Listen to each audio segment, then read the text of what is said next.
Habari, naitwa Sasha Keki Studio. Karibu tujifunze jinsi ya kutengeneza maziwa mazito au condensed milk. Haya maziwa ni mazito na ni matamu sana. So makinika nami mpaka mwisho ili uweze kujifunza, uache kununua, maana yanakuwaga ni adimu sana mpaka uende kwenye masupermarket au maduka makubwa ndio uyapate, na yana gharama sana. Sasa mimi naweka sukari. Sukari yangu ni kikombe kimoja cha chai, kile kikubwa. Na kisha nitaongeza maziwa. Maziwa nimetumia nusu lita, unaweza kaweka lita, inategemea na wingi wa condensed milk au maziwa yako unayotaka kutengeneza. Nitaweka maziwa na kisha nitaongeza na maziwa ya unga. Yale maziwa ya unga nayo nimeweka nusu lita.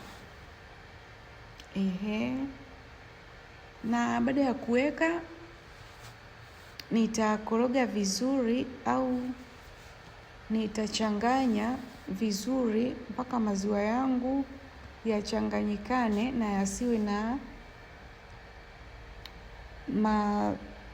chenga au mabuja ambayo yatafanya maziwa yangu yasitoke vizuri. So taendelea kuchanganya mpaka yawe vizuri, na baada ya hapo nitapika mchanganyiko wangu mpaka uwe mzito kama hivi unavyoona hapo unachemka.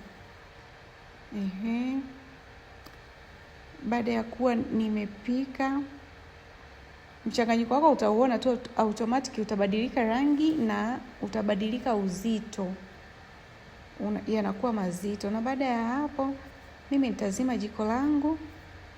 Tayari maziwa yangu yamesha wiva au yamekamilika, tayari kwa matumizi. Kama unavyoona yanavutia, ni mazuri na ni matamu hatari.